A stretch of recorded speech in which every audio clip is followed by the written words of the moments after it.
This is a face of EDS. Me, and so many others. We all look very different, and yet we all have the exact same chronic condition. Welcome to May, Ehlers-Danlos Syndrome Awareness Month. I don't really have anything specific today that I wanted to address, but I wanted to take an opportunity and honor the fact that May is here, and I hope to be able to share with you a few ideas or thoughts to help encourage you along our journey and highlight the reality that we have a whole month dedicated to bringing awareness to Ehlers-Danlos syndrome. Enjoy.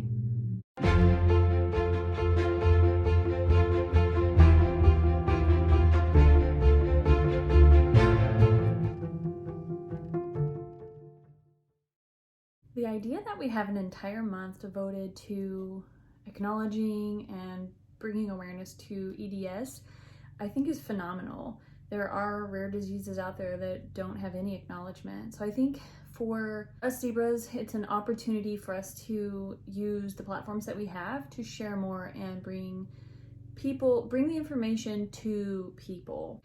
I was thinking to myself, how are ways that I can share more about EDS?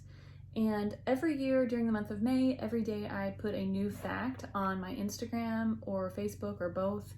And I try to do that, or I share articles throughout the month. And I think it's also a chance for us to share resources with one another, such as, I'll link this below. There's a card swap that I like to do every month, and you can actually sign up for it. You don't have to have EDS. Any chronic condition is included. So if you have a chronic condition and you want to have a pen pal, you want to make new friends or brighten up someone else's day and also receive a card back, it's a beautiful opportunity. So you can find that link below in the description.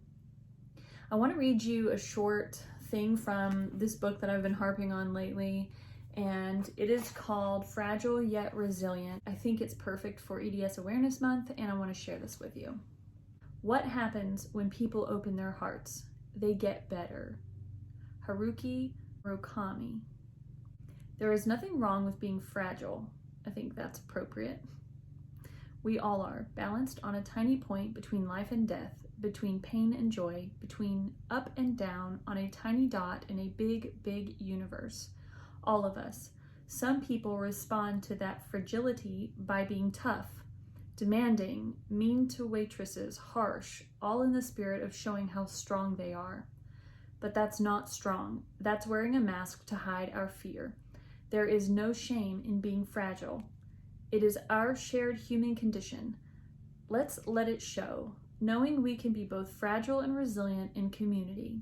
The morning thought is, what does your tough mask look like? What is it hiding?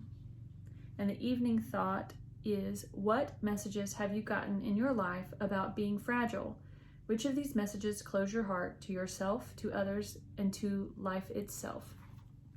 This is a hard topic, fragility and the messages we get. I know for me, I had to hide how I felt for a very long time.